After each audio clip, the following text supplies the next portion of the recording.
Are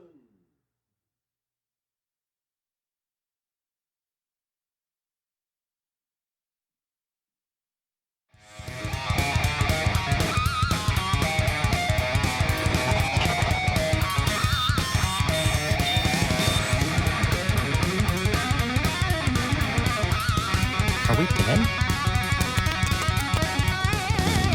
We gotta get there early. You're so quiet today, Eric. Ah.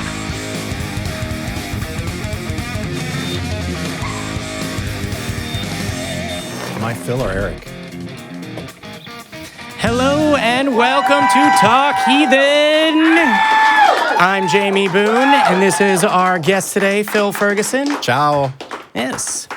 How are you doing today, Phil? I'm better than I deserve. I don't know what that means. That means life is bitchin'ly good. Yeah, I feel like that sometimes too. Yeah, I use only hip and groovy words. Phil Ferguson is a father. Yeah.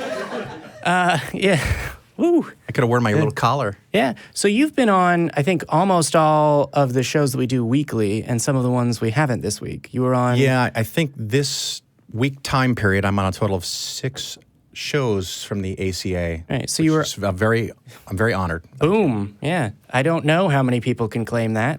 We should probably have that statistic I may somewhere. be the world record setter. Maybe. I don't know. Matt's been here for forever. But not in 1 week. Ah, that's. Yeah. Yeah, or even that's in true. 5 days. It's 5 days. 5 days. Yeah. 6 'Cause shows in 5 days. You were on Nonprofits with me on Wednesday. You were on Secular Sexuality on Thursday. No? No secular sexuality. No sexuality for Phil. No My sexuality bad. for me. All right. But you were on Truth Wanted on Friday. Wanted. And then you did Atheist Vanguard. Atheist Vanguard. Godless Bitches. Godless Bitches. And what's the name? Talk It's Heathen. Talk Heathen. And then there's one more. What am I there's missing? that. I feel bad. I I'll always think forget about it. it. I'll think It's about it, yeah. it's Atheist Something. event or Yeah. something. It's It's the Happy Clappy Atheist show. feeling something. Yeah, an atheist experience later. Oh, yeah. This afternoon. Yeah. That's today. Came to me. Yeah. This afternoon is today. Don't worry, it's no big deal. This is the big show. Did you hear about my blackout? You had a blackout? Well, the show had a blackout. Ah. I was taunting God and the power went out. So look for that clip. That's going to be a big one. Yeah. I think they'll probably play it at the end of the... Nice. Yeah. Are you going to be at the American Atheist National Convention in Cincinnati, Ohio? I am. And did you hear about my little fundraiser? Oh, yes, I did. But would you like to plug it again? Through my show, shameless plug here, The Phil Ferguson Show, because I'm a naming savant.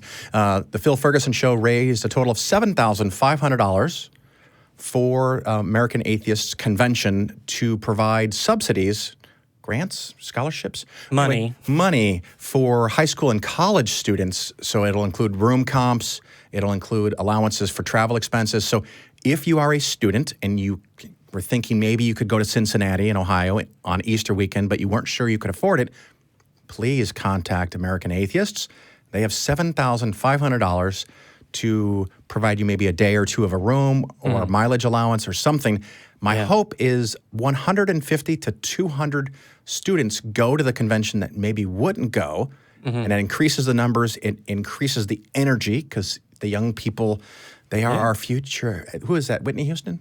I believe the children are our future. I'll ask you not to sing again. Yeah, I was going to say, but, I should not sing Whitney. But I'm hoping that brings it because, quite frankly, I'm not going to be around forever. I still have many years planned, but 20-year-old will probably be around a lot longer than me. So I see this as a moral imperative that we have to fight crazy ideas. And one of the biggest, most populous crazy ideas is itself religion. Yeah. Although I could have just gone with flat earth, but religion. Yeah, well, I would say there's a lot of crazy ideas out there. I've heard, Yeah. experienced, and seen. Yeah, you've talked to me about my various wanderings online to find the craziest conspiracy theories. And you can hear those and many other things from me personally or from Phil Ferguson of The Phil Ferguson Show in Cincinnati, Ohio, the week of the 19th. This month, April 19th. Easter. Wear purple. It's Easter weekend. I don't know when Easter weekend is anymore, which is why I give the... It's the first full moon after the first Sunday after the first full day of spring. Anyone can remember that. That's easy. Yeah. Yeah. So And with that, let's take some calls. Robert in Rockland County, New York, you're on with Jamie and Phil. How you doing? I'm doing pretty good, thanks. I'm uncharacteristically nervous for some reason. There's no one listening. but It's just us. It's just a private conversation. It'll be fine. Well, first of all, thank you very much for taking my call. I've been watching you guys since you had less than 10,000 subscribers. I admit not religiously, but I've The best way to watch. Yeah. watched. Yeah, I've watched more than a good handful, and I'm glad you guys are, really building up the channel now. But Thank you. well, you're quite welcome. There's really, I could talk about agnosticism, atheism, religion. I could talk about this as long as you guys will have me, but I guess I might as well start with what I spoke to the call screener about. Yeah. There's, again, excuse my nervousness and excuse the fact that I'm not a physicist, but Excuses recognized and accepted. The actor Jason Alexander, I believe his name is, from Seinfeld. I don't remember what I was watching. It was like a few years ago. And just so you and really the audience know, first of all, Richard Dawkins has a scale of From 1 to 7. believing. You could probably explain it better than I could. Mm-hmm. 1 being you're agnostic, but you highly believe in the existence of a God. Well, no. So the way that he explains it is 1 is you are absolutely certain that a God exists, and 7 is you are absolutely certain that no gods exist. And he places himself, I think as he's 6, right? As I think he said 6.5 or 6.9. Yeah, there was another. Yeah, there was like 6.9. Yeah. I remember that. Okay, so that said, I personally am probably about a 4 or 5. Let me get back on the point, though. So Jason Alexander, it was really curious what he was saying. He's like, I used to not really believe, and then I started to think, okay, well, if the universe was created, because really what I'm calling about is, I guess you could say, the Big Bang, what happened before the Big Bang. So it's if the universe was created, if there's a creator, well, then who created that and who created that? And it's this kind of infinite regress. Human brains. Yep. Yeah, exactly. I don't know. I forgot which argument this is. If it's, I don't think it's teleological. I've got all my stuff mixed up. Don't worry about titles and names. Just tell us where your head is at. Yeah, I'm just really curious what you guys think of this. I know that technically the universe didn't come from nothing. I believe they say it was, electrically charged particles. Which is hard enough. You're a step further than me. I do have a thought on this, if I may. When I was 13 and in confirmation classes with the Methodist Church, which a lot of people don't even really consider Christianity because they're too easygoing. Yeah. I remember asking myself, where did the universe come from? And at that age, and even today, my answer was, I don't know. And I remember talking to the minister, and he said, God made the universe. And I said, well, where did God come from? And he says, we don't know. And part of me is so lazy that I'm efficient. And I thought, why add this extra complicated, meaningless step to get to the same answer of, I don't know?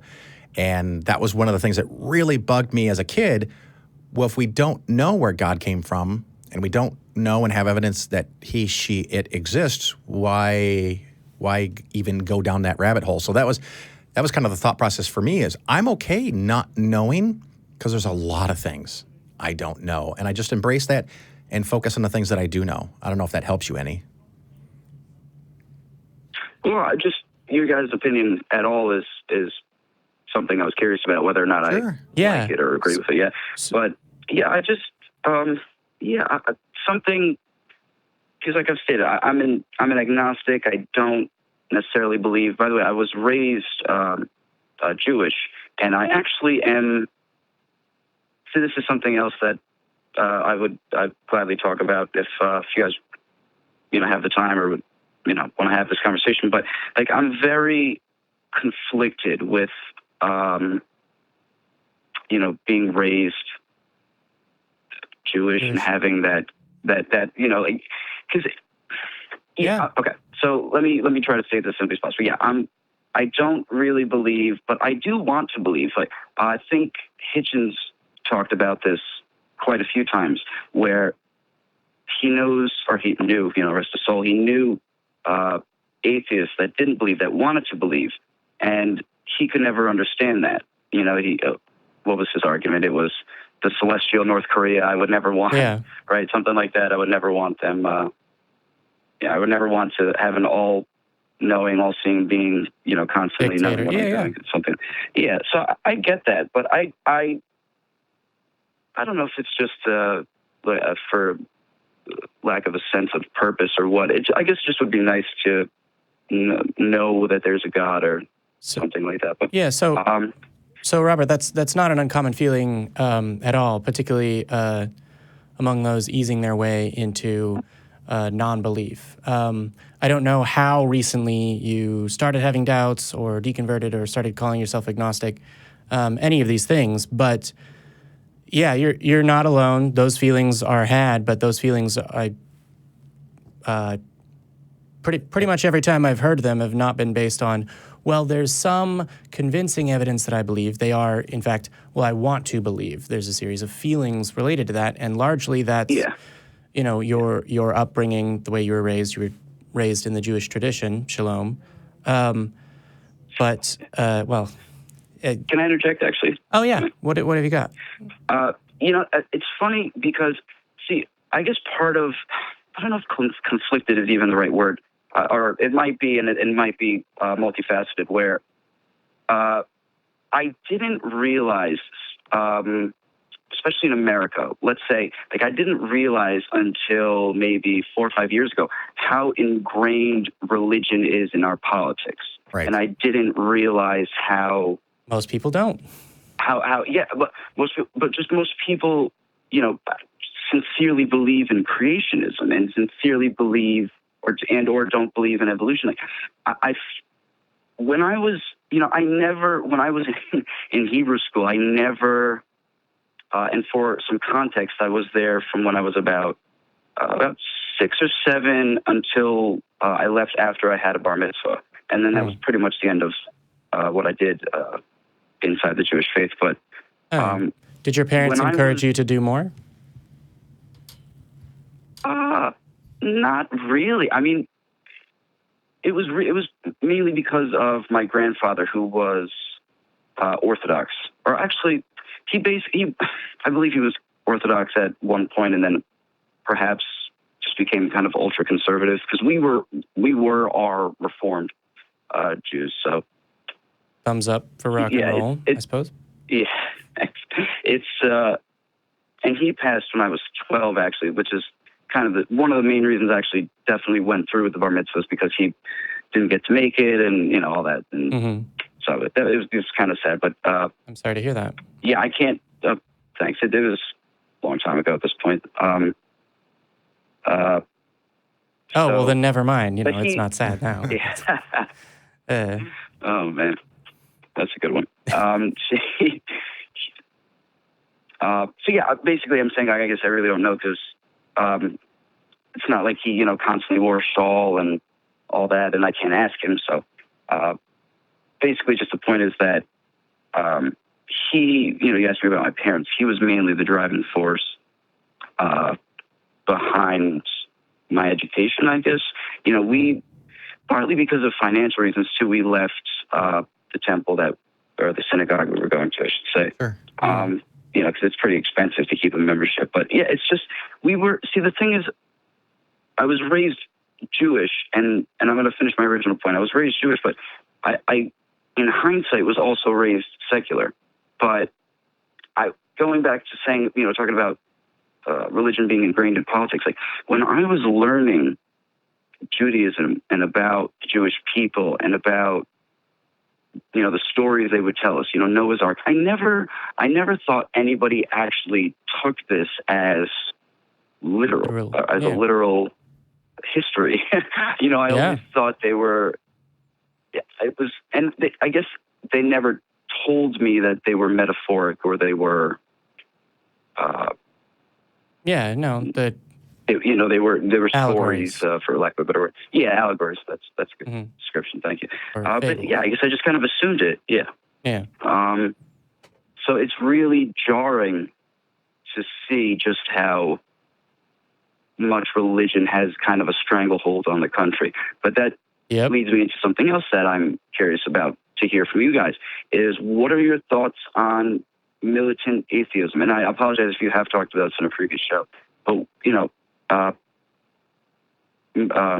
In that context, How what do do I- you how do I mean by word this? militant Yeah. atheist? That I object Well, to okay, religion, or I'm like- carrying a gun? How far is militant? I mean, I object to shooting people Yeah. for Yeah, obviously. these reasons. I Yeah. didn't mean it. No, no. I'm the extreme. What do you mean by militant atheism? I guess the best, the Dawkins TED Talk, I believe, from maybe 2010, that was titled Militant Atheism. I know that there's kind of various degrees and descriptions of it. Yeah. Well, if you don't mind, Robert, for example, I call myself an evangelical atheist. And I try and get him to say devangelical. And I know a lot of atheists don't actually like that, so that's fair. One of my life goals is to try to help as many people out of religion as I can. And part of that is because the evangelical part, I'm sharing the message that I have to offer, that we have one life and we have to take care of ourselves and those around us. We have to protect the planet and try as best we can to make it better for everyone else around us. And sometimes that goes contrary to the Christian message, where live for today because Jesus is coming tomorrow or next week or next month. So I'm at odds with that philosophy, and I think that religion is a net negative to our probability of survival as a species. So I want to reduce the influence of religion. And if that makes me militant, cool. But if someone says militant Christian or militant Muslim, we probably get a different image in our heads. Yeah. absolutely. Yeah, I use the phrase because it's a phrase used. It's not because I. Sure. Yeah, no, we personally- weren't thinking of you as That's why I wanted to know what you meant by it. aggressive or Yeah. attacking. Yeah. And you did kind of answer the question I was going for too, is because obviously I'm sure you guys agree with separation of church and state at the very least. Yes. Of religion and so- state, any of them. Yeah. Although I might have an argument for the contrary position. Because one of the problems we have in the United States is religion is a la carte. You can do anything and everything, and there's somebody out there, and these religions morph and evolve, dare say that. But when you go to someplace like England or Germany, they do have a state religion, or at least they had a state religion. And a lot of teenagers, when they get 16, 18, 19, and they rebel against their parents and the government, they also rebel against the religion. Now, often they come around and realize their parents aren't so evil, and that the government, while having some significant and serious problems, is most people are trying to do their best, but then they just don't pick up religion again. But here in the United States, if you don't like your religion, you go to another one.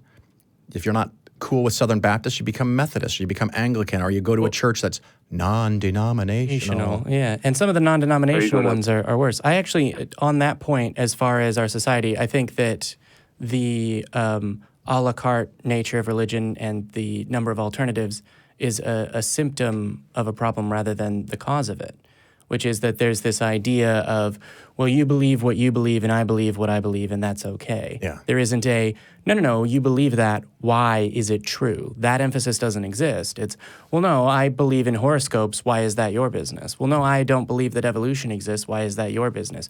No, I believe that we should have a theocracy, why is that your business? And it is, when it comes to things in the public square and it comes to any discussion, if you're willing to have it, I'm going to have it with you.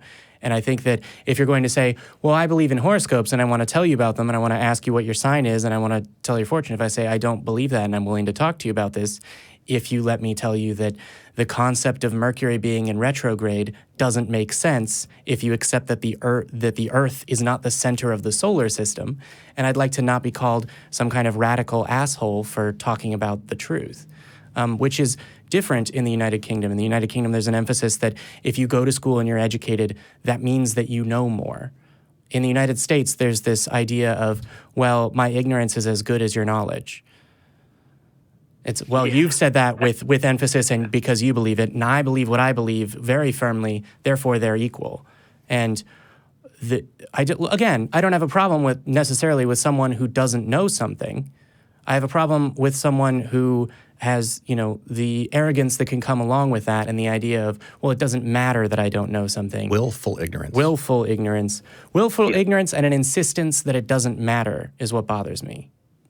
Most of the things in existence I don't know about.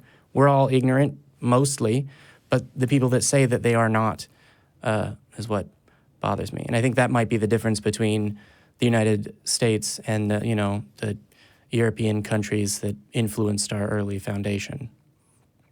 But I've actually forgotten what Robert's point was.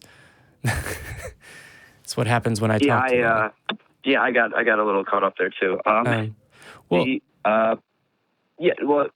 going off of militant atheism. I actually think I forgot one. There was one maybe further point there that I.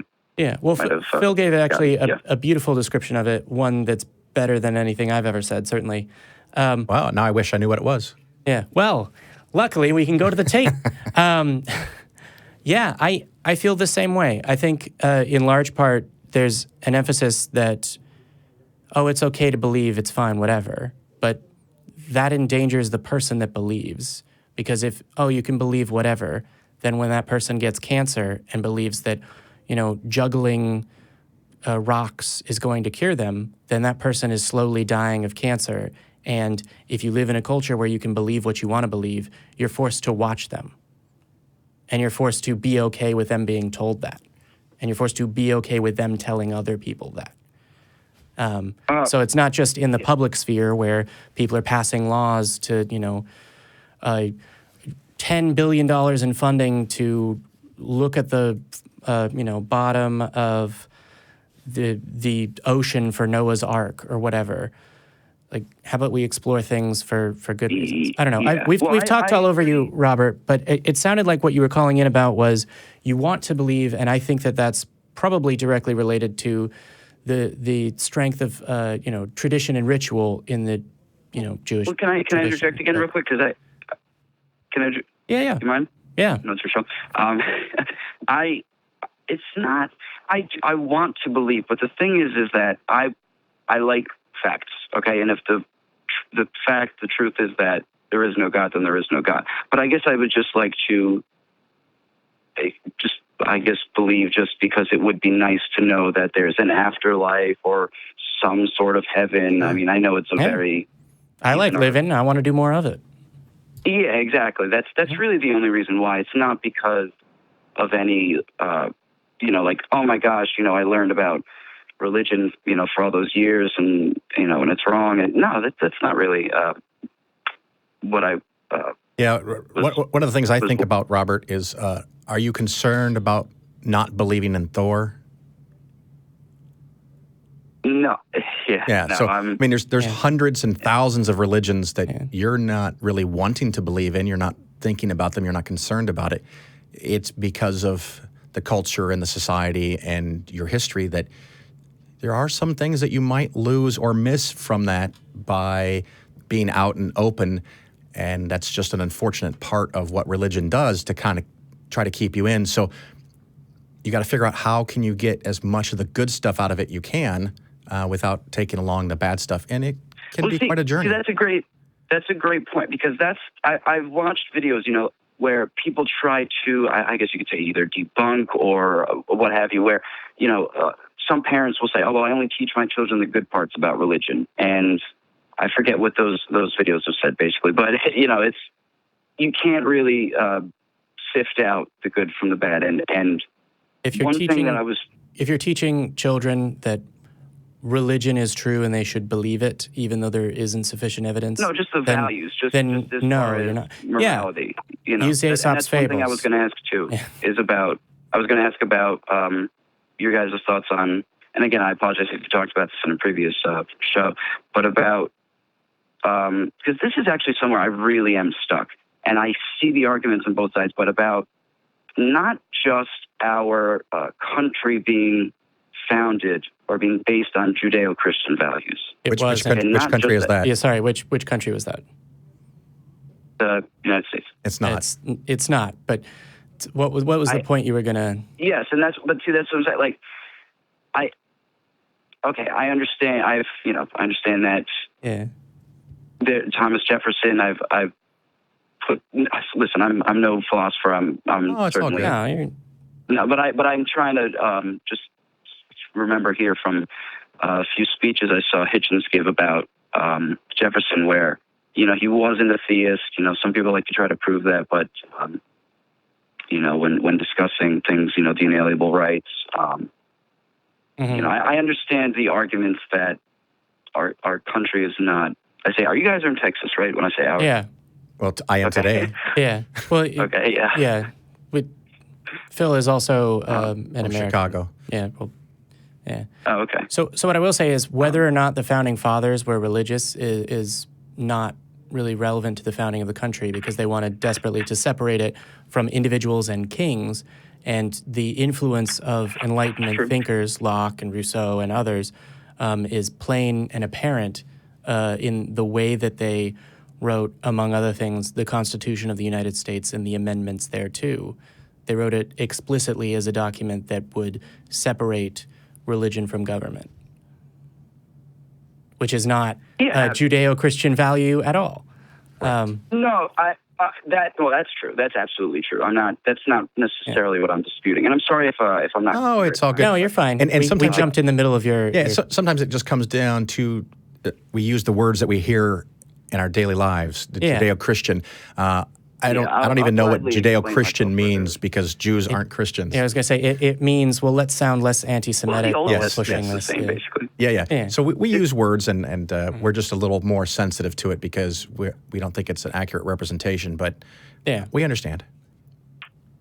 Am I correct in saying that, though, that the Old Testament is basically the same for Christians and as far as Judaism? as far as I'm aware, Christians don't have the Talmud or other documents, but I learned about this from a Catholic high school. So there's some things that I've since learned. Oh wow, that piece of history has a very different context when you. Well, and like for example, Islam generally accepts that Jesus existed, but we don't say Judeo-Christian Islamic values. Yeah. Why is that? Okay.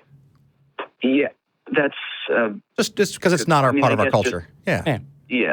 So you were talking about you were worried because the country, and then you said founded on Judeo-Christian values. But what was the question that you were trying to get to before we jumped in? Well, I guess because I understand that if this is what I think you're referencing, it wasn't whether or not the founding fathers. I mean, obviously, like you said, they wanted to be, they didn't want a king. They wanted, obviously, separation from church and state, which I think is fantastic. But and this goes back to what I was trying to talk to you guys about militant atheism, where I am also kind of, I admit I enjoy more than the occasional Ben Shapiro clip. We do see eye to eye on certain fiscal issues and on certain social issues. And because he is Jewish, I guess there's some sort of connection there, just religiously in some sense. But I'm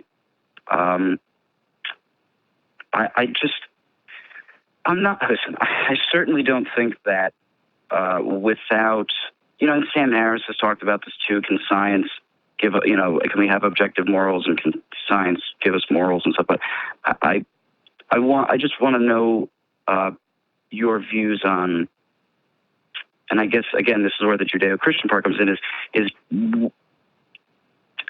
do you want all religion, if you could snap your fingers and have anything you wanted, would you want all religion to be gone from the United States, gone from the world, really, let's just say the United States, or, do you, I don't want to insinuate you disrespect anybody's religion if you do want to snap your fingers and not have religion here, but I don't necessarily, I can't say I fall on either side of the fence agreeing with, okay, yeah, if we didn't have religion, we definitely would still have no problem with morals. I mean, I guess at this point in a modern society,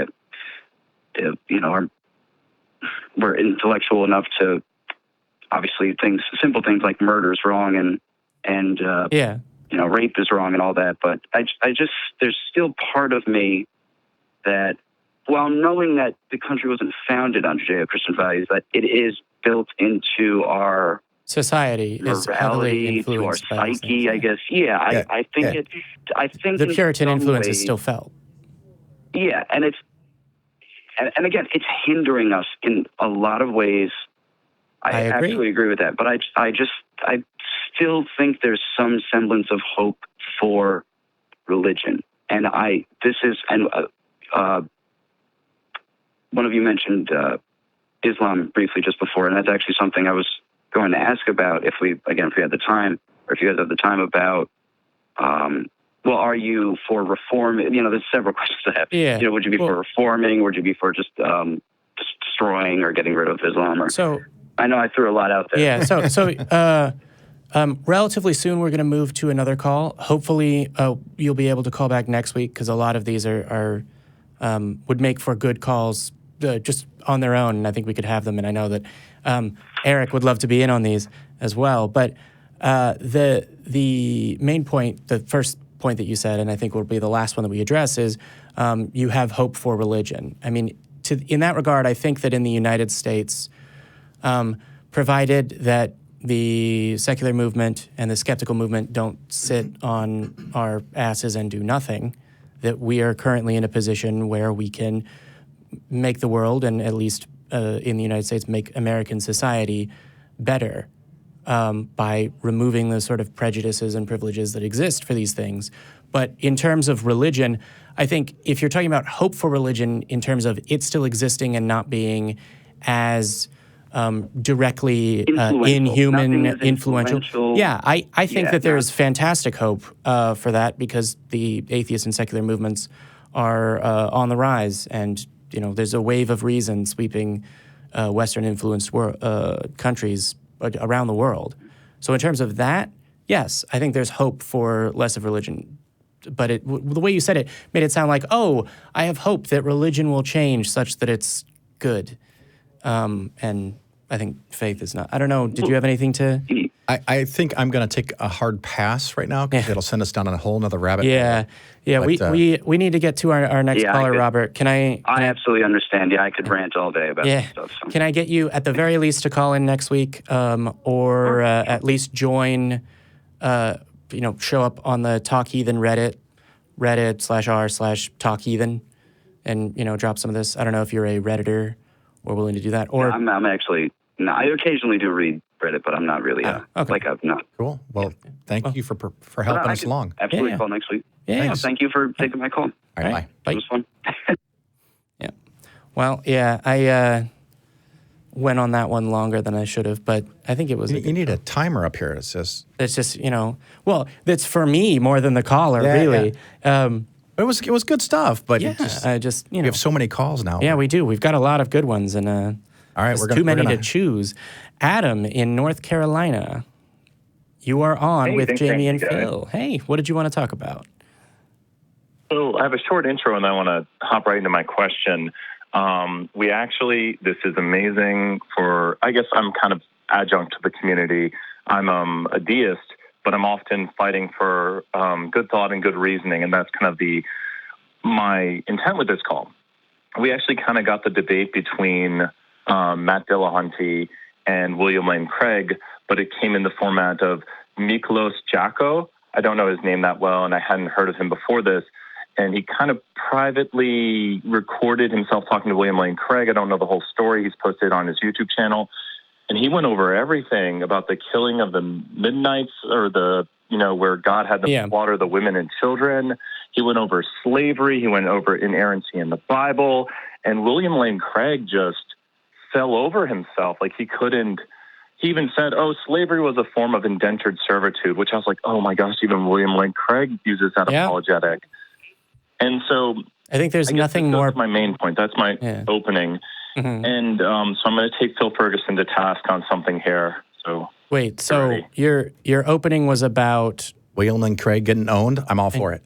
Well, I mean, yes, and I think there's that is actually an incredibly persuasive thing to people, because oftentimes they'll go and they'll see William Lane Craig wax pseudo-philosophical about the foundations of the universe, therefore specifically Jesus died on a cross for your sins, and find it somewhat persuasive, and seeing him fumble, falter, and provide shitty things that have been countered effectively 100 times. Yeah, I think almost everything William Lane Craig says falls in that category.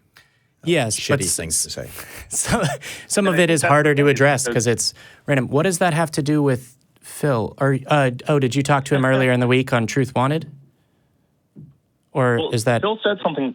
Yeah. Phil said something on Truth Wanted that kind of caught my ear, and it came up last time he was on the Atheist Experience, I think, with Tracy, and it was kind of that philosophical things are kind of just spinning your wheels, and I do agree. Like the problem of other minds, the problems of induction, the problem of hard solipsism, they're spinning wheels arguments often to me too. But I've seen people, especially many atheist YouTubers, like the Raging Atheists, not even confirm the law of non-contradiction. And I feel sometimes, Phil is very, very educated in some areas. Sorry, Phil. But when you lost me when you say things like, we shouldn't even concern ourselves with the Kalam, because I think all atheists in their toolbox should know how to easily counter the Kalam. I think it's reasonable to know how to counter the Kalam. I won't disagree with that. But I will stand by the position that it, as an argument in and of itself, is worthless. So, sure, we should know how to argue against a worthless argument, but that doesn't make the argument any less worthy or any more worthy, I guess. If the Kalam is valid and sound, should we listen to it? No. Do you mean in terms of concluding whether or not a God exists? And that's why I think it's worthless, because that's not the conclusion. I don't think it's matter of fact, you're referencing when I was on with Tracy, I think that might have been 2 years ago. Mm-hmm. And if you recall the listener, I granted him victory with the Kalam, and that there is a all-powerful force of some kind for a rhetorical purpose to see what do we do with that, and how do you get from an all-powerful deity or being of some kind to God, Allah, the Christian God, Yahweh himself. And the caller kind of melted down because he never won the argument before and didn't know where to go next. And so even when I concede what I think is a silly argument, all the way to the point of having a deity, what do you do with that next? It just like I once had someone ask me, how do you debate with a deist? And it pops into my head because you are declared a deist. And my response was, why do you debate with a deist? What's the point? If you are truly a deist and you think that there is a being that created something and then no longer gets involved with our lives or our reality, congratulations. Have it. I don't care. Doesn't change anything. Yeah, no, that's the thing is I don't live my life as a deist. Sorry, guys. Yeah. As a deist, I don't live my life by any measurable direction to honor or do anything with this deity. But I think one of the things, as I've immersed myself more into the philosophical realm, I think the Kalam's easy to take down even from premise one. Agreed. When they say that which begins to exist has a cause. Yeah. So I'm waiting for the part where we disagree, because I love what you're saying. Yeah. Well, no. That's why I'm not super mad at you. I just wanted to call in. You could be. I can hang up. It's all with all the financial stuff, and I think you need to. My financial knife set that I use to do my financials is not as good as yours. So I think we always need to learn and grow. My problem might be more with that other atheist YouTuber I mentioned earlier who got owned by Evolution Fails guy, and I was like, no way. This is like. Yeah. It's just people don't even know what the law of non-contradiction I have the luxury. Law of identity. It's all good. I've been an activist for so long that I really often have no idea what's going on in the movement. I don't watch YouTube videos. I don't listen to most podcasts. As a matter of fact, it was a really fun adventure for me in the last week, knowing I was going to be on multiple shows, to try to get 2 or 3 episodes under my belt, so I didn't come in as an ass and just go, what do you want from me? What do you guys do? I think it's common courtesy to know the show that you're going to be on. But so someone got owned. That's cool or not cool. But in defense of, I'm not sure who you're talking about. EF is a difficult human to have any kind of honest discussion with. When I say honest discussion, I mean not necessarily that he is lying or misrepresenting his beliefs. It's just that he's not there to discuss ideas.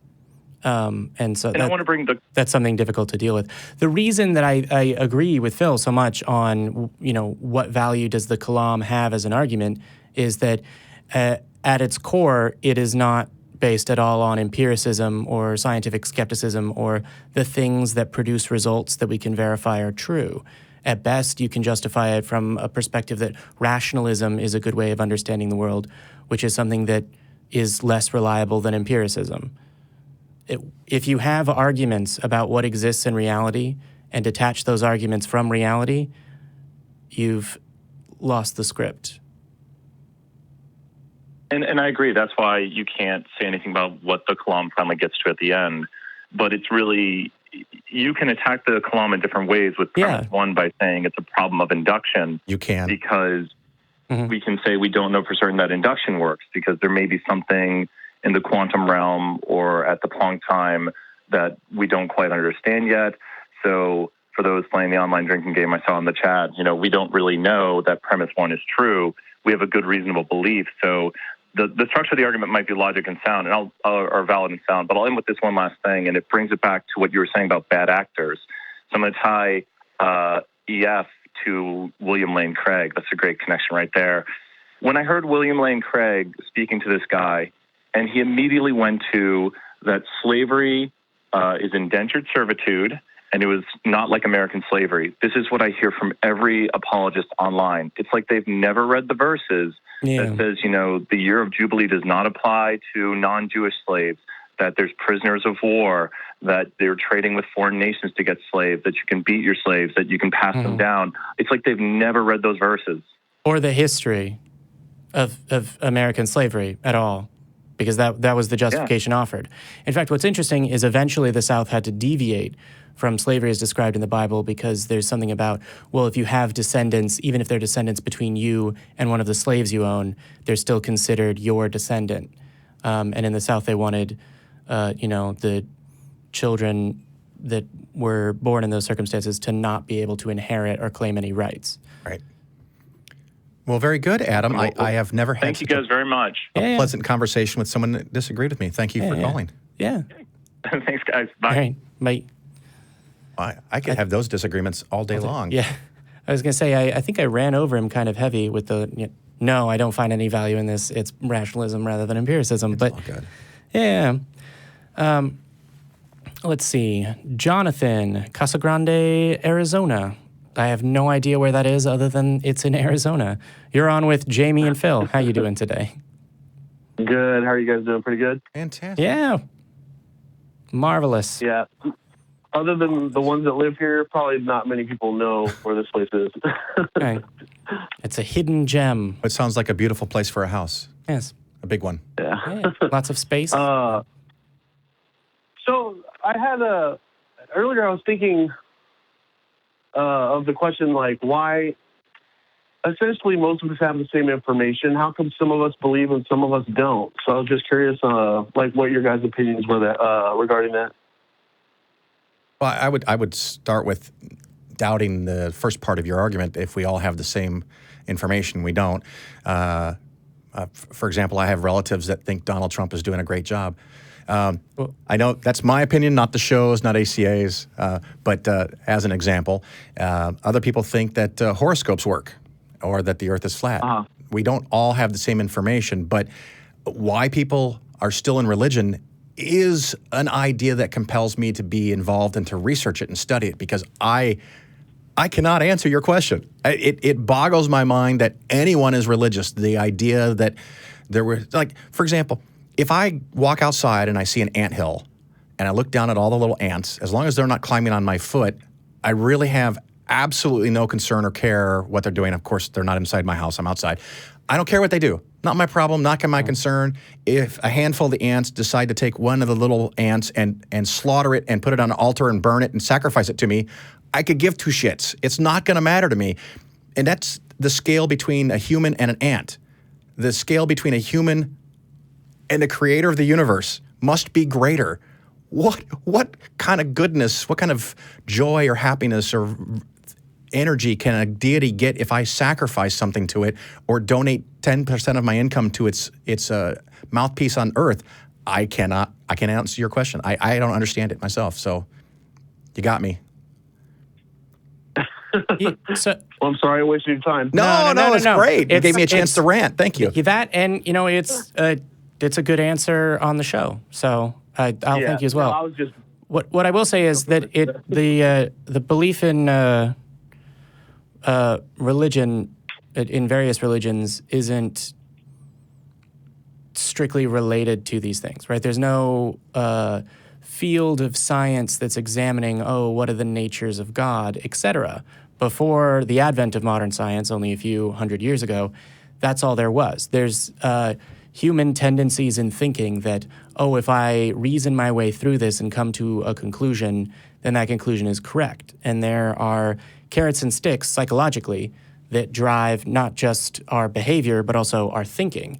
And the idea, like being wrong, is something that our mind punishes us for. It feels uncomfortable. It feels bad. It's a thing that we want to avoid, which in general means, we want to know that what we believe is true. However, it also means that we want to know that the things we already believe aren't wrong, which doesn't lead to a natural, tendency to doubt and questions oneself and these things, because those things are uncomfortable. And because it is uncomfortable to address our own beliefs, not just religion, but our political ideology, the conclusion that we drew first, whether or not, you're a fan of the New England Patriots, and so you don't want to hear anything about, scandals and cheating, any of that.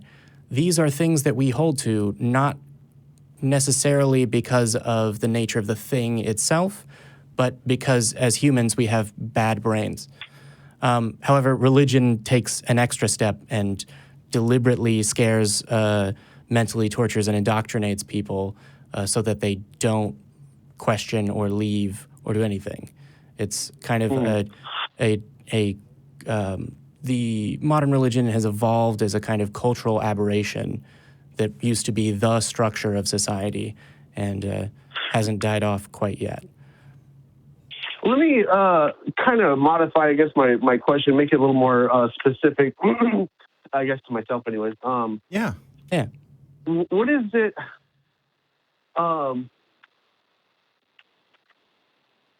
if it's hard to put, I guess, into a question.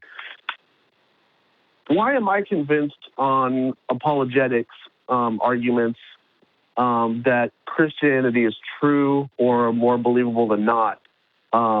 When, Sure. say, you guys are familiar with the majority, if not all, of Christian apologetics. Why is it convincing to me but not to you? It was an interesting thing for me when I lived in Arkansas for 2 years. It's a state right below Missouri. I came up with the phrase. Never heard of those. Yeah, I heard came up with the phrase that apologetics arguments aren't good; they're good enough. And then the question I'd ask you is, which one of those apologetic arguments convinced you to be a Christian? So I have called before, and I talked to Eric and Jimmy Sure. on that exact question. I became a Christian after I had read The Case for Christ, Lee Strobel's book.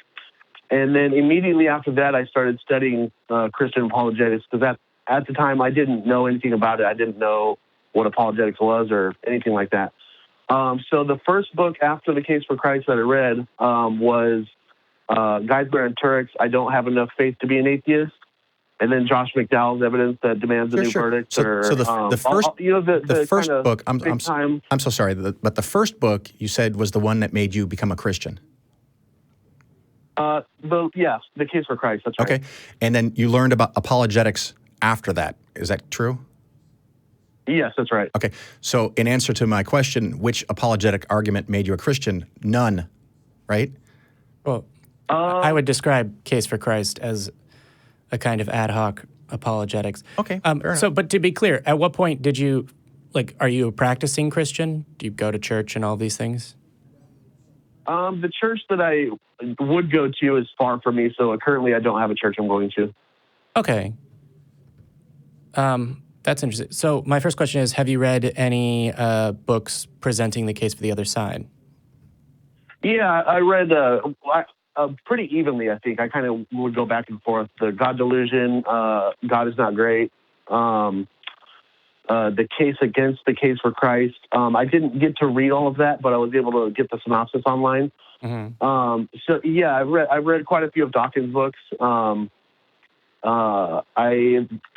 Harris's Letter to a Christian Nation. So yeah, I've read a little bit of both. So let me ask you this then: when you have read The Case for Christ and these other apologetics books, one, I mean, like you are Christian. Do you mean nominally? Do you have a denomination? What is it that you believe about a God?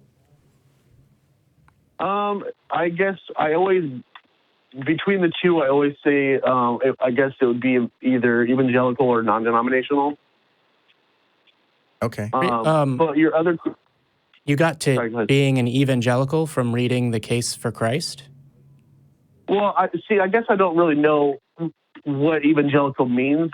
Like, when I hear the word evangelical, I think it's like someone who, like, goes out and preaches the gospel, stuff like that. Okay. I like that. That works. Sorry, there's self-identifying evangelicals and an evangelical movement, and that The philosophical word evangelical. Yeah, there's that has a lot more to it. That starts with speaking in tongues and goes from there. So, like, do you have points of doctrine that you believe at all about Jesus or God? There's parts of the Bible that I do think are more probably not true than true. Okay. But more often than not, like I believe that the Bible is a true source of information. Okay, but not exactly in its entirety. Okay, but what do you believe about God? Right. So you believe in Jesus. Can you be more specific?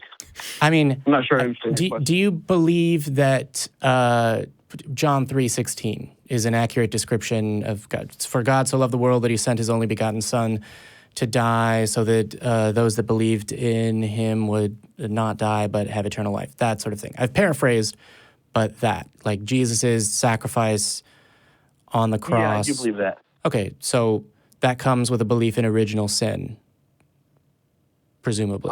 Yes, I agree with that. Okay, so what I'm hearing you say is that apologetics, talking about how high a stack of the evidence for a historical Jesus are, persuaded you that a miracle happened over 2,000 years ago.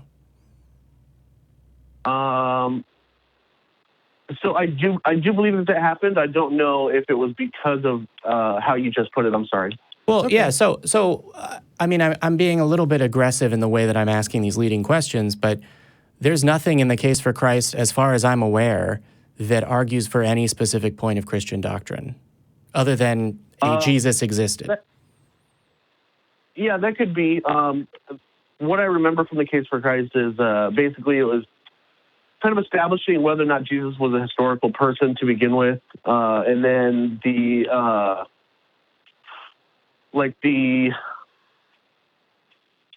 evidence or like what it said happened on the cross and how medically it was accurate, like what would have happened if Jesus was crucified, stuff like that. Mm-hmm. I think the historicity of Jesus was the biggest component of the book. Yeah. So why did that lead you to believe in something other than the historicity of a Jesus character? Right? Like I haven't done as much research, but I have no problem seeing the claim that there was a wandering Jewish teacher 2,000 years ago that caused what started as a split in Judaism and eventually became its own religion. That, to me, is not really even an extraordinary claim. There's some people, like I think, that argue against the historicity, but accepting that position doesn't get me anywhere close to. Therefore, even before that, thousands of years before that, God, either literally or metaphorically, made Adam and Eve, and because there was a tree that was metaphorically but also literally the source of knowledge, et cetera, a talking snake, original sin, human sacrifice is necessary for God to forgive us for breaking rules that he made in the first place so he could give himself a loophole. all of that appears to be, well, look, this guy existed, and we have this tradition about what he did and what it means. Therefore, give us 10% of your income, drink wine and eat a little bit of bread once every 7 days. All of the supernatural claims are entirely unrelated from the historicity of Jesus or the foundation of the church or the various conflicts over doctrine. I see no good reason to believe that a Yeshua 2,000 years ago died on a cross and was resurrected and was also a God that created the universe. Mm-hmm. Yeah, and I don't know what would compel you to believe that specific conclusion. Yeah, that's a good question. So yeah, just the historicity of Jesus, my believing that he existed, was crucified, none of that does lead to anything supernatural, like prior to that event or whatever, or since. Basically, it can only lead me to believe that it happened, and really nothing else from like a logical, rational standpoint. And I agree with that. I think. Well, where I went from. Hold on. As a quick side note, because maybe I'm confused. You said you agree that nothing can lead you to believe in the supernatural from a logical standpoint. Do you believe in the supernatural? I didn't mean like. Yeah, well, I mean from that specific thing. Maybe there is a different reason. The previous claims about like anything in the Bible say like just because I believe now or at the time that Jesus existed, he was crucified. Knowing that or believing that really tells me nothing about, say, the book of Genesis. I agree with that, but you've also said in this call. So you've also said in this call that you believe that the Bible is a source of true information or a true source of information. Mostly. What led you to that conclusion? The claims in the New Testament, especially outside of the New Testament, like that historically talks about those books or the events that allegedly took place in those books, are pretty well attested outside of the New Testament. Can you give us an example? The existence of Pontius Pilate. Sure. His brother James. Caiaphas's ossuary box. Yeah, I agree. We're a little fuzzy on the word of one example. Yeah, and there's a diaspora of the Jewish people and various other things, right? Jerusalem exists as a city and it fell, these kinds of things. Rome, occupied that territory for a length of time.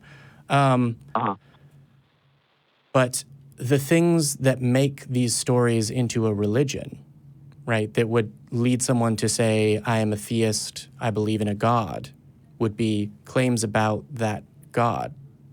Do you believe that a God exists? Yes, I do. Okay, what are some of the characteristics of this God? Like, did it create the universe? Did it create all existence?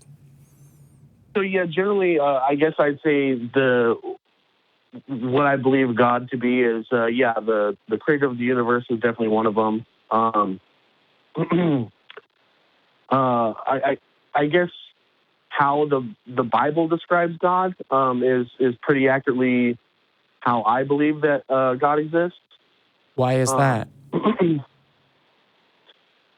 So I guess the root of why I believe any of this stuff at all is because I'm convinced that what the New Testament writers said about Jesus is true because of his resurrection. If that's true, then I can believe pretty much the rest of the supernatural claims. Okay, so then I'm not saying that's my reasoning. Yeah, so let's get to there really quickly, because Paul says, if Jesus isn't resurrected, then all of our faith is in vain, right? So Christianity, as based strictly on the Bible and the New Testament, hinges on the resurrection.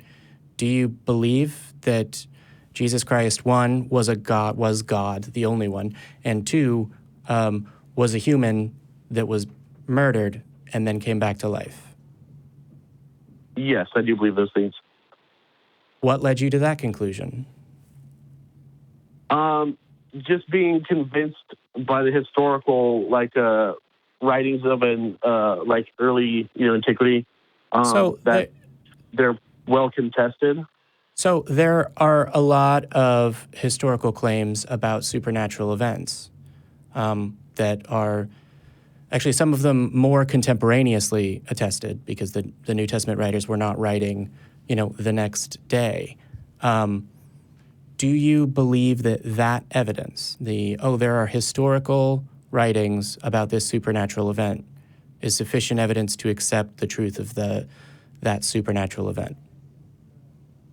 I could really only answer that question if I knew specifically what the claim was, and then have an understanding of how that claim came to be. Yeah. So here's the. That opens an entirely other line of questions about why Christianity. But here's my problem, Jonathan, because you've said that the thing that is persuasive to you is the historical records. And I'm saying, okay, but historical records about a supernatural claim, do you accept that in other supernatural claims? And when I ask that, you say, well, I would need more information. So is there more information about this one supernatural claim that you've not brought up that persuades you that it is the one that has happened, as opposed to, ancient rulers of various places of the world ruling for 10,000 years, or miracles in other cultures, or Bacchus creating, fountains of wine, etc. Mm-hmm. Yeah. So I'm not sure exactly what question you're asking. Why would historical evidence be enough to persuade you that something supernatural happened? Or rather, is that enough to persuade you that something supernatural happened? So the best way I can answer that is the historical record that I've seen for the resurrection was enough to convince me of the resurrection, but I can't say another supernatural event is written down as a claim. Because it's written down in history, would I automatically conclude that it happened? So that seems to be an inconsistency in the way that you're coming to this conclusion. Because what you've said is that you believe in the claims of Jesus and his resurrection because of the historical evidence. And then you say that historical evidence wouldn't be enough to convince you of another claim. So if there was a historical claim of, for example, Jobab in Pakistan dying and rising from the dead 3 days later, and there were just the same number of historical writers, would that persuade you that Jobab died and was resurrected? Not on that information alone, no. Okay, so with just that information about Jesus, are you persuaded that Jesus resurrected? Just because it was written by several people? Yeah. Is that relevant to your conclusion? I guess it's relevant, but it's not It's not sufficient. Only reason why I believe it. Yeah. Okay, so is it on its own one of the reasons that would persuade you? Yeah, I guess it's one of them. Yeah. Okay, but if it's not sufficient in other cases, why would it be sufficient in this one? Basically, I'm getting to the point where this shouldn't be one of the reasons that you believe. Right. I understand what you're saying, but I think there's a false comparison here, or maybe not a false comparison, maybe a misunderstanding. Okay. So I don't want you to think I came to be a Christian because I found out that people wrote about Jesus and that he was resurrected. That's not why I'm a Christian. When I said historical evidence, I actually meant all of the historical evidence that I read about. Not just that it was written, therefore it is true. Okay, but so with an equivalent, let me just get to what I'm trying to get to with this sort of line of questions, which is, if there was historical evidence, right, claims of this person existing, which you've mentioned, that person existing, Gupta, Chandragupta, these things, right, and there were contemporary writers and historical records that said that Jobab died and then came back to life 3 days later in, we'll say, ancient Pakistan. Would that be enough to persuade you that Joe Bob died and came back to life in ancient Pakistan? No, it wouldn't be enough. Okay, so should it be enough to convince you that Jesus died and came back to life in the ancient Levant? No, not. It shouldn't be. Or it wouldn't be enough. Not for me. Okay, so then let's set that aside, because we now know that that's not a reason that you should use to support your belief, right? If it's insufficient, right? So, for example, if Eric says, "Oh, I ate a cookie out of the cookie jar," and I have video of him eating cookie out of a cookie jar, and I roll a dice and it comes up 3, and I present these 3 reasons why I believe that Eric ate the last cookie out of the cookie jar, even though I want him to. The first 2, I have video evidence and he told me, should be evaluated as evidence for that claim. I rolled a die and it came up 3, isn't. So if we have one of 3 things that we're using to support a claim and it's insufficient, we should abandon it as a reason to believe that. And if historical evidence isn't sufficient, it should be abandoned as a reason to conclude that Jesus died and was resurrected. Well, shouldn't we, by that logic, say that historical evidence should be ruled out for any claim at all, supernatural or not? It depends on the event. Scale. So what I'm getting at is, you appear to be saying that historical evidence would not persuade you of a supernatural resurrection other than Jesus. And I'm wondering what good reason there is for that exception. The confusion was. That's not what I'm saying. Okay. When I say, so when I said historical evidence, I clarified and meant all of the historical evidence that I've read about. But it sounds like where there's either some confusion is that you're saying, okay, so out of all of that historical evidence that you've read about, take the fact that you've read about it, apply that to a different supernatural claim, and then would you say that you believe it because of that? And then because I say no, it's like you're saying, okay, well then throw out all of the historical evidence that you know about, because of that one thing should not be relevant. Okay, so that's where I think maybe I'm not being clear. All right, so I'm sorry, I didn't mean to make that distinction. It wasn't my intent to say just the fact that it was written about. So, and also, I would never say throw out all of the historical evidence. I wouldn't say throw out the evidence even though it's bad. I would say give it a fair shake, right? My rolling a die can be presented as evidence, in air quotes, for Eric, maliciously eating the last cookie in the cookie jar. And you can say, wow, that evidence holds no weight, but it can still be presented, in air quotes, for it.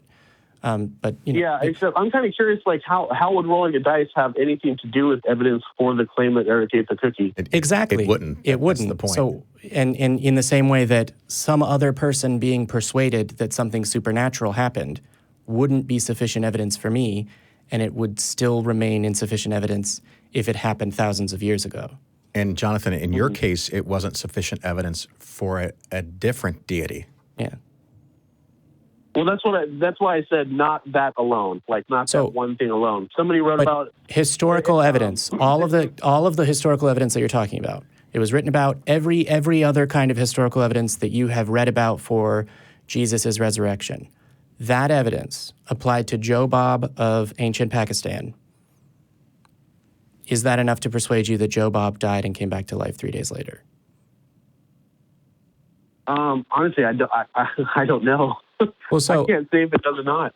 So this is one of the things that I think we should talk about, and why apologetics are so tricky and need to be countered the way they are, is because they lead to that. They lead to, this is this very specific case, and this is the case that I'm making for it. And even though many arguments shouldn't be accepted or persuasive, they often are. And usually it's because of the way they are presented. And so I don't think that you've thought about the relative weakness of claims of historical records as far as supernatural events. You mean in general as a whole? Or in general as a whole, yeah. I would find a historical record of a miracle from 10,000 years ago entirely unpersuasive. Mm-hmm. So, honestly, going back to the question of if if all of the historical evidence that I know about now for Christianity, if all of that evidence existed and was applied to Joe Bob in Pakistan, Yeah, just for the resurrection, not for Christianity. He died and he came back to life. I mean, really, I can't, like, I have to say I don't know, but I also think that it's more probable that I would, because otherwise, why would I believe it for Jesus but not for Joe Bob? Yeah, so that's a very good question. What I would like to just insert here is we still have time. This isn't the end of the call. I hope that you call back next week, and I hope that that question, more than anything we've said up until this point, is one that we think about. It's certainly one that I'm going to think about over the course of the next week. But sorry, what was the next point you wanted to make? I don't know if it was the point I was trying to make. I'm trying to think of the question that you asked me and like think about it and give my honest answer to myself more than anything. So, I mean, it's a question that possibly you hadn't been asked before, or possibly you hadn't been asked in that way. I really would like you to call back next week, at the very least. If not, get on the Reddit or our Discord, which is phenomenal and a great place to have discussions. But so what I would say is this is going to go live as a full episode and as a clip, and it might help you in contemplating what that answer is, as you've said, even to yourself, to go back and review it with more time and when you don't have the pressure of being on a live show with a host that's going to be a little aggressive with his questions, admittedly. So we can sort of set that aside and go on to another point if you'd like. And I have others that I think we could start discussions on. Yeah, that's a good idea, and I will definitely try to call back this week to have that discussion alone. As far as like asking aggressive questions, I have like you word them as aggressive questions. I don't personally feel like they are. I mean, they're just a question, and honestly, who better to ask me a question like that than someone who doesn't agree with everything I think? So I appreciate these questions. Yeah, thank you. I appreciate that outlook as well. That's the sign of an open mind and a desire to learn and find truth.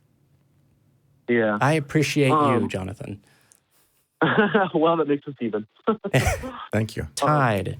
Yeah. So just before I jump off to the other callers too, so the question that I need to think about this week and hopefully have the time to give you guys a call next week is the historical evidence that I am persuaded to believe in the resurrection. If that same evidence existed and was applied to another person at another place and another time, would it compel me? Is that what the question is? Yeah. Would the evidence for Jesus apply to Joe Bob? Yeah.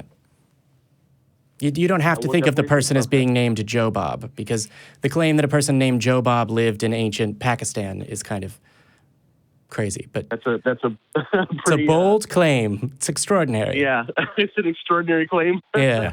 Yeah.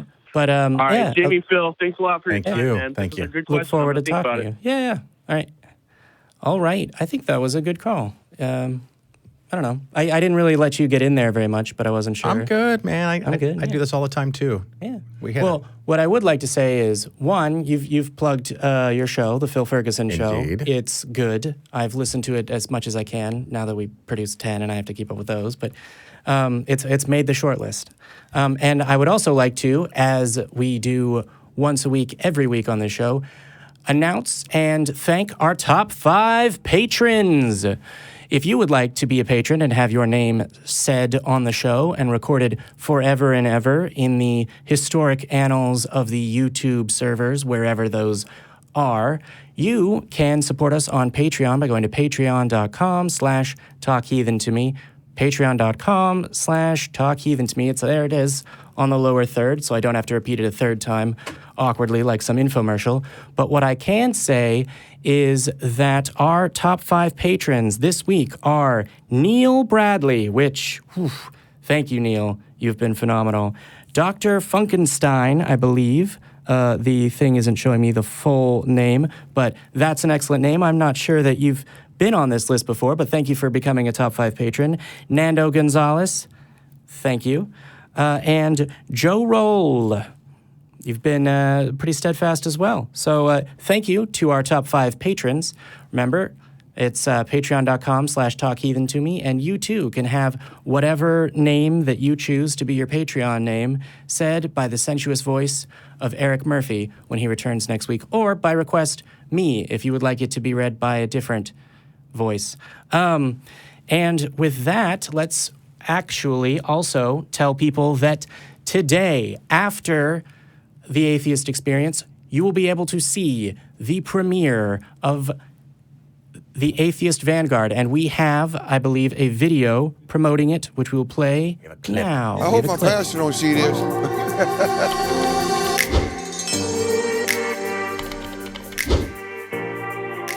How in the hell can anybody who love also have wrath? Isn't that like schizophrenic?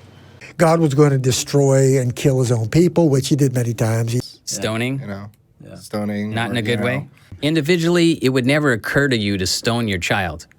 Exactly. It takes religion to make a good person do wicked fucking things. If you live fundamentally, if you read that book and do what it says, you're gonna be a really weird dad. Magical Jesus bit. It's the parietal lobe part of your brain that will bring you that feeling of oneness with the universe or a particular God or whatever. If you're praying for things, are you trying to change God's unaltered plan? And can you do that with prayer? Like Moses at the burning bush, it's always been some crazy person out alone somewhere who has this alleged discussion with God. I want to see him put some spit dirt on someone's nub. Where the innocent person has to actually suffer so that the guilty person gets off the hook. Isn't that religious morality, doing what you're told no matter what is right?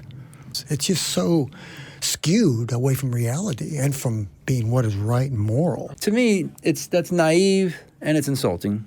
It's absolutely ridiculous and it's offensive. We don't really know what we're gonna find out unless we ask. We really don't. You viewers are missing this, and those of you that don't go out with us, it's so much fun. We get to hear this stuff all the time. Welcome to the Atheist Vanguard, a production of the Atheist Experience Network. And unlike some of the other shows on the network, the Atheist Vanguard goes into the streets and speaks to people. We want to get their stories. We want to know what they believe, why they believe it, and how they know it's true. Then we take those stories back to the studio and do some analysis and breakdown. Please join us on the forefront of the atheist movement. I have a moral obligation to do my part in the battle to reduce the number of people that believe false things. To clarify, I do not want to reduce the number of people. Yes. Just to be clear, I want to reduce the number of false things those people believe. And behold. And it's the anger of the Lord. God He's mad at has us, Phil. struck down our power. Behold the power of cheese. Good night. Good night. Good night. Bye. Thanks for watching. Oh, Vishnu was pissed at you. Yeah, I crossed the line apparently. Yeah.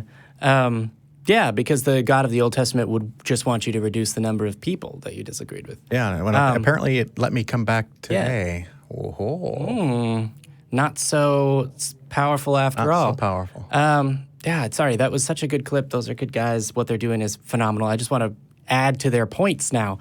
It's the first show that the ACA is funding, that's produced by the Atheist Experience Network, that is outside the building, where they go out and they talk to real people on the streets, and then they bring it back into the building again and break it down. So it was good fun to be on. I really enjoyed that. Yeah. We got to talk. Yeah, I was going to say, hey, I know that guy. Yeah. But I know all those guys. Part of my whirlwind tour here. Yeah, it's good. After the Atheist Experience, keep watching because it's going to premiere there. Yeah. Oh, additionally, we're going to have a new channel up on YouTube that's for the speaker series. So I guess that's technically not in the studio, but it is, would be outside the. Yep. In any case. Well, now you have a problem. Do you know that? What's the problem? You have like 10 minutes and half a dozen callers. Well, We're going to do 2-minute drills or? Let's see. We'll do this one, and hopefully Raven will not be offended that we try and go relatively quickly through this topic, because I think we can. Raven, what did you want to talk about today? Hi. So I want to talk about how the fact that religion is a human construct that we may need to evolve away from. I agree with that. No arguments. All right. Well, thank you for calling it. No, sorry. You wanted to clarify that religion is a construct? Yes. So humans are the only species that we know of that use religion. Correct? That actively do, although there's are humans used by religion? Yeah. What I will say is I believe that in laboratory conditions, superstitious behavior was observed in even pigeons. But religion as a concept, I don't know of any other animal. Yeah, we'll go with that for now. Yeah. And we're under the understanding that humans wrote the Bible, correct? Yes. That's my understanding. Okay. So religion is a thing that humans created. Why do we still need it?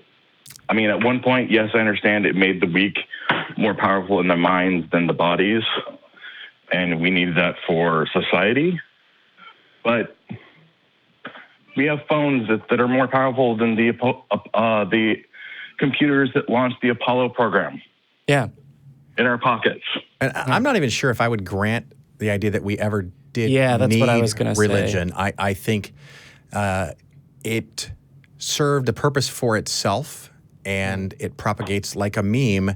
As an example, if you look at religions that don't strongly encourage childbirth and evangelism, they die out. They are an unsuccessful meme.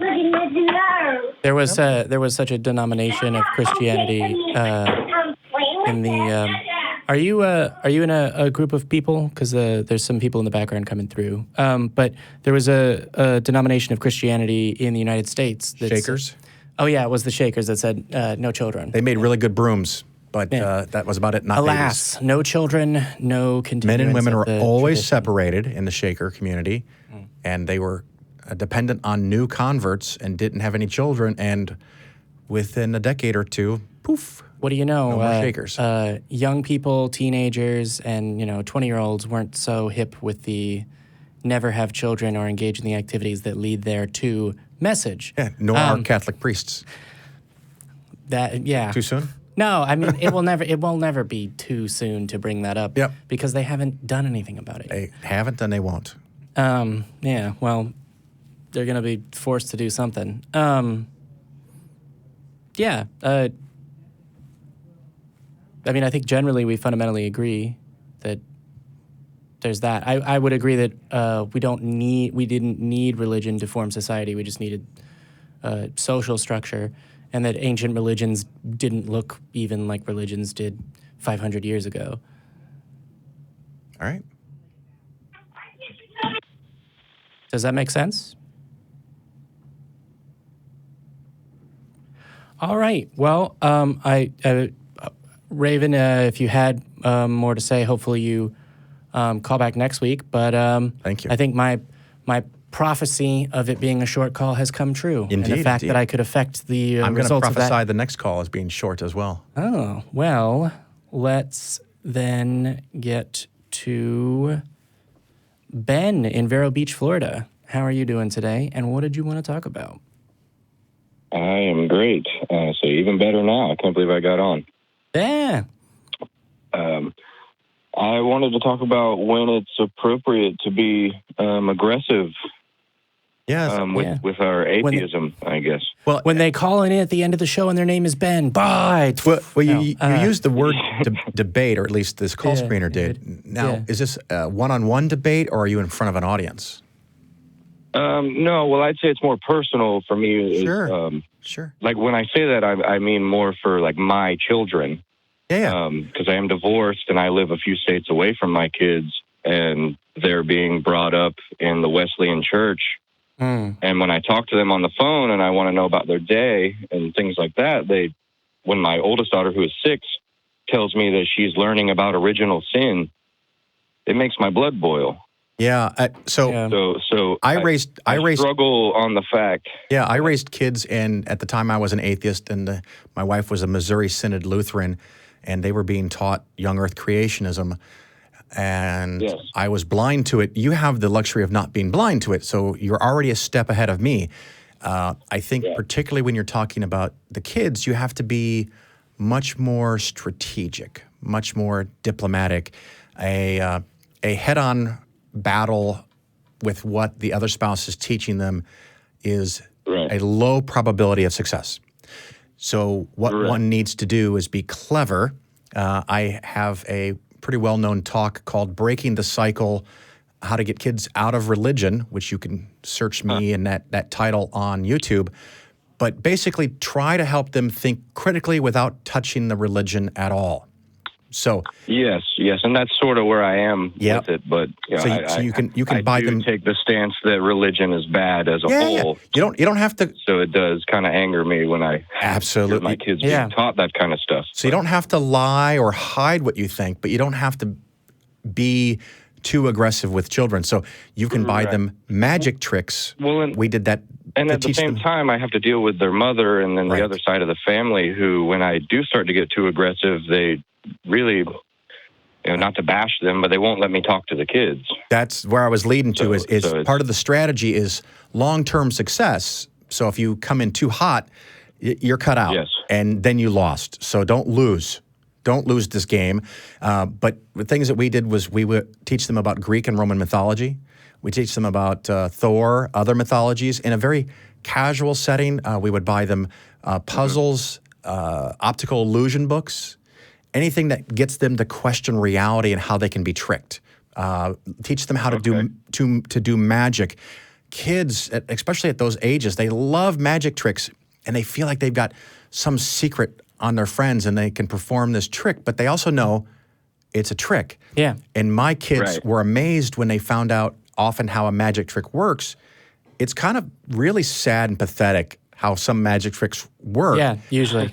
But you think, I should have known how that worked. Right. And so they learn from you that they can be tricked in a nice, fun, and entertaining way. And they learn these skills that they will on their own apply to religion. Because if they go back to mom and say, Dad said this, Dad said that, Mom's going to say, well, that's not true. You shouldn't listen to your father. But if you talked about Zeus and Apollo and Athena and have them watch movies about these ancient cultures, it'll slip under the radar and you can help them develop their critical thinking skills. One of the things we did with our kids when they were really little and they had a playroom, I would put on the BBC 10-disc, back when they had these things, DVDs, box set of evolution. And so I wouldn't sit them down and say creationism is bullshit, which it is, and that evolution is the best explanation. I would just put the video on in the room that they're playing. And so they would pick that stuff up and absorb it. And they're probably not going to go back. Sort of not really knowing it. That's just right. In the background kind of thing. Right. But then when church says the earth is 6,000 years old, they go, what? I know that's not true. Wait a minute. I heard different. Yeah. So they're not getting it from you.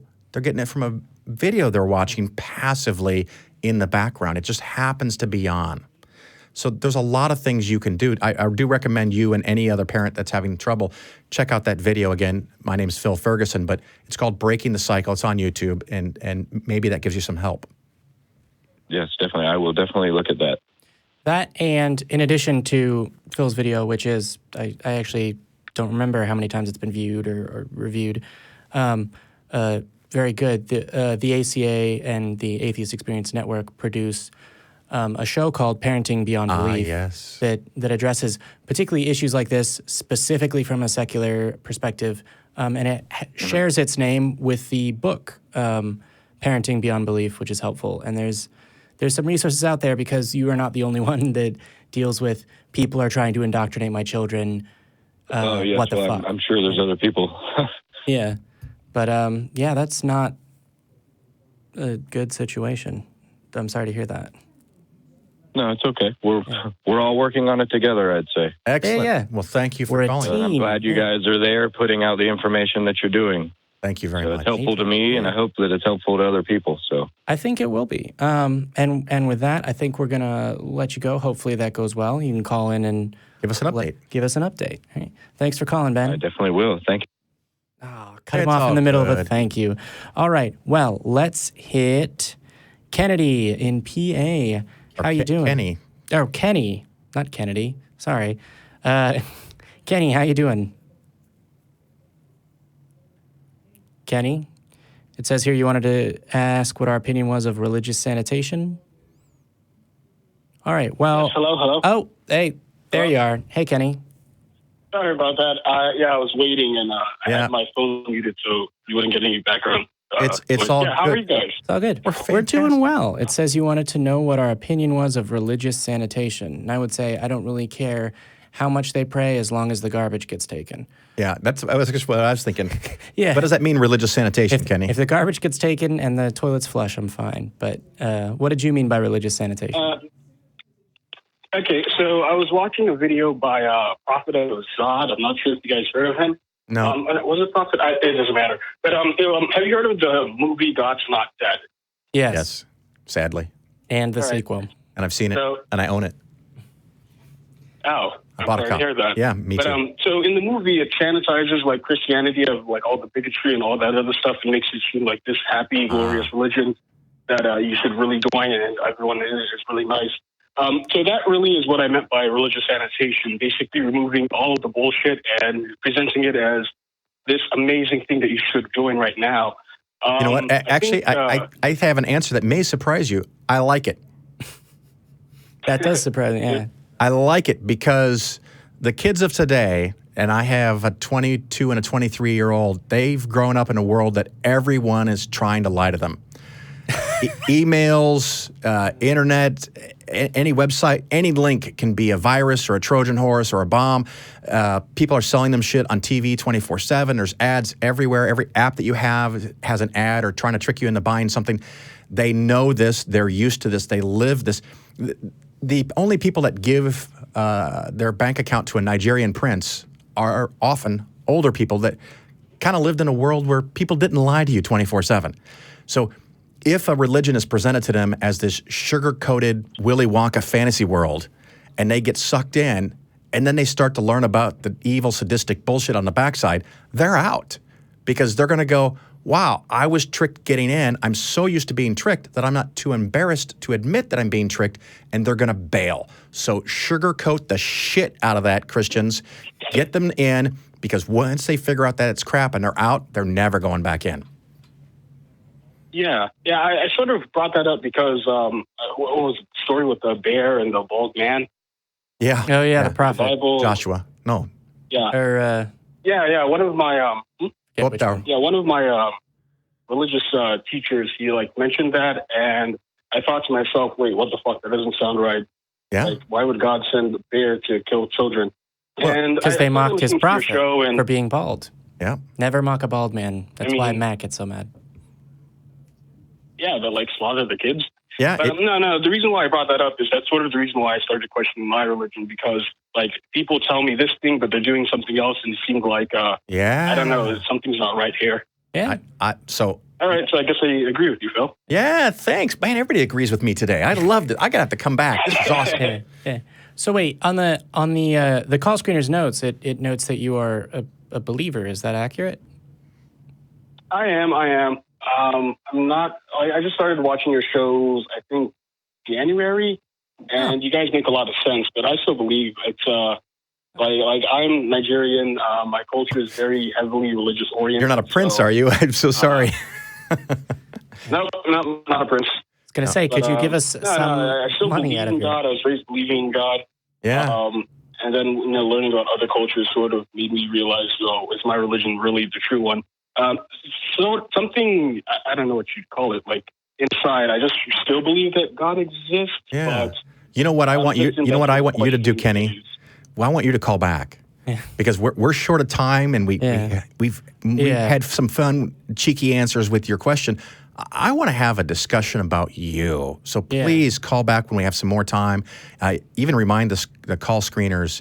I think we can have a fun and interesting and educational conversation. Because I was just about to launch into my answer, but I know that it will take more time than we have. Yeah. I'm sorry we have to cut this as short as we do. But thank you so much for calling. I understand. Yeah, can you call back next week? I'll try to call the other shows you guys have on the network as well. Too. Excellent. Yeah. Thanks. There's a part of me that is like, no, but I want Kenny as a caller. Yeah, but call. Yeah, I'll call in next week, but I know you have like a few other callers, so thanks, guys. Yeah, Bye-bye. Thanks. Right, bye.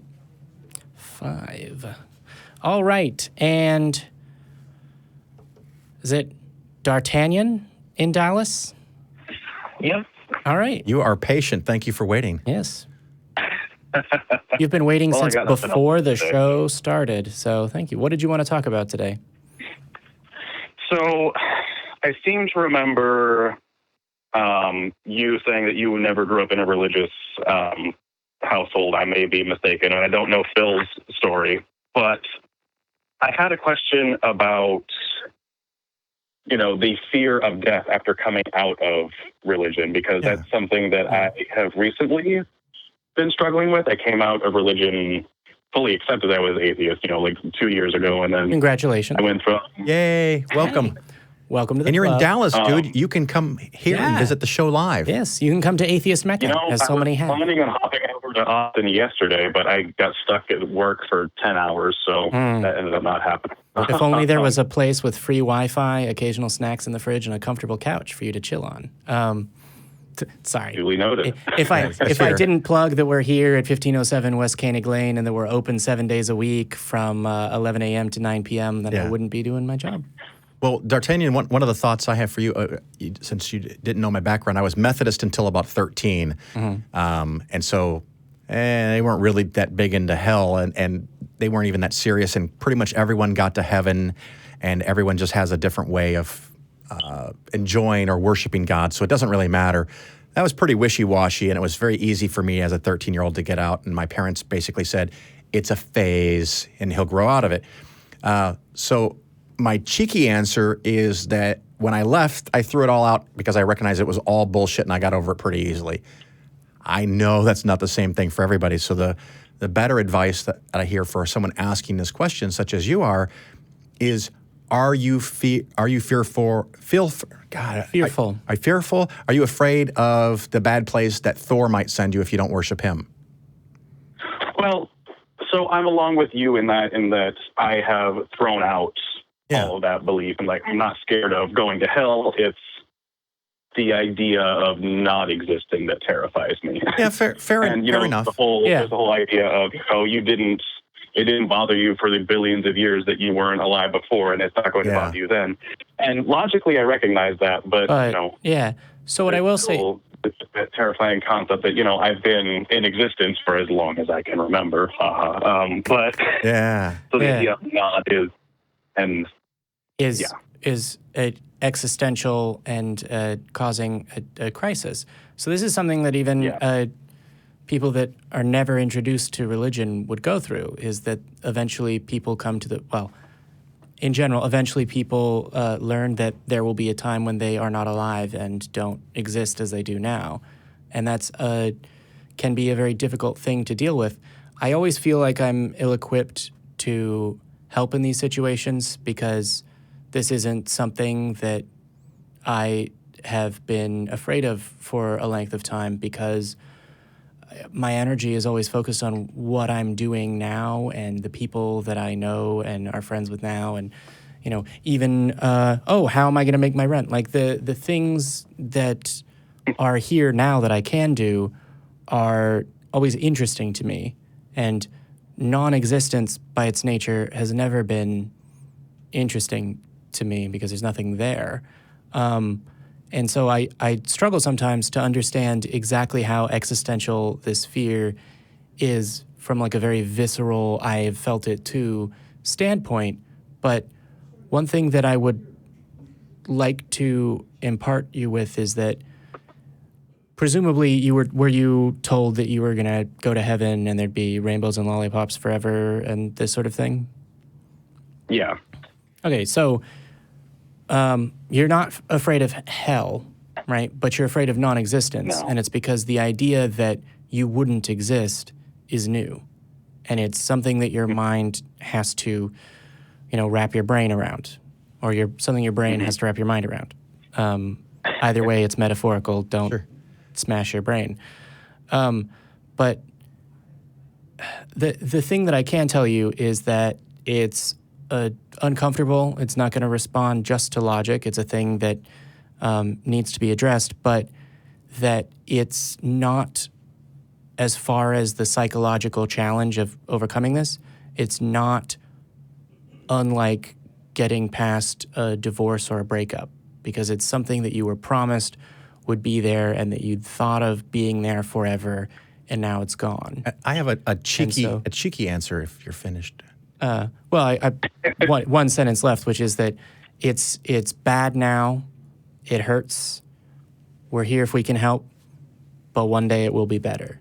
I like that. So the example that pops into my head, when I was a little kid, and my parents would buy a package of cookies, and we'd get 3. 3 cookies is all you could get. And I wanted more cookies. 3 is not enough. Parents out there, 3 is not enough. I wanted more cookies. And one time I was at my grandma's house. She had this big package of cookies. You know what she said? Eat as many as you want. And I did. And I got sicker than a dog. I ate this giant package of cookies, all of them very fast, because I could only normally get 3. And before she changed her mind, I ate every single cookie. And so I see that as one of these things of be careful what you ask for. You just might get it.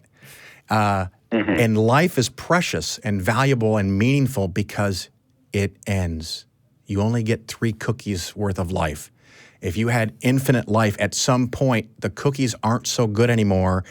And I could see it becoming painfully boring and repetitive and mundane. So I'm actually thankful that life ends. And I'm thankful that I have, at least as long as nothing weird like a truck runs me over happens, a reasonable expectation of about when it's going to end. And I can plan for shit. And I have that time constraint and that pressure that I have a limited period of time to make the most meaningful impact on this planet. If I thought I'd live forever, I'd probably never get my fat ass off the couch. So embrace the limited life that you have and make the most out of it. Well, and that's definitely fair, but yeah, it's easy to say. So could get to the point where I wish I could get to the point where it's like, oh, I'm finally tired of it. Let's just go. Yeah. To be clear, never doubt what you will eventually be able to do. You might be able to get there, right? It's not that there's going to be one thing that you can think that's going to erase your fear. That's not really how fear works. It's that knowing these things and reminding these things eventually will get you past this. And don't we have some kind of forum or something he could sign up to and talk with others about this? Yes, we do. We have several. So there's the Talk Heathen Reddit. There's the ACA Productions group. And there's the ACA Discord. Yeah. That I don't usually go on, but I'm probably going to change that and might even jump on after this show. And there, when I say it's not just you, there's probably at least one other person on there that's going to jump on there today, if not in the next couple of days. So post up, dial in, all of these things. There's help out there for you. It's not going to be easy, but it can be done. Well, and I am seeing a psychiatrist about this in particular. I was just... That's good. It's always good to... I'm trying to see other perspectives on it. I like it. That's a very important thing, to seek out and talk to others and get more cookies. Get more cookies. All right, D'Artagnan. Well, 3 is not enough. Yeah. Thanks. Yeah. Well, I hope to hear from you, or at least see your posts in our forums, and I'll bid you a good godless day. All right. Thank you very much. All right. Wow, we survived. Well, yes, we survived. We're coming up on the end of the show, but we're over time, so we're going to get those love rings. You've seen a couple episodes of our shows. I've heard several episodes. You've heard several episodes of our show. I've never seen the love rings. Is that just for us? Yes. Yes. It's just for you. Excellent. It's I'm so not that excited. It's a graphic we've had forever, or that green rings are a symbol of the international atheist movement as far as coming out as an atheist.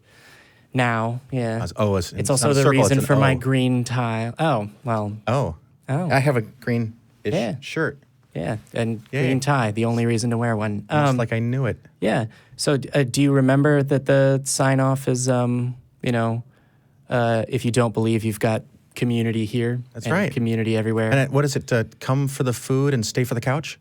Yeah. No. Or it's come for the atheism, stay for the community. Oh, I thought it was come for the food, stay for the love. I don't know. Well, there was one that I said over Thanksgiving, which was come for the community, eat as much turkey as you can, and stay because it's too much effort to move. That's right.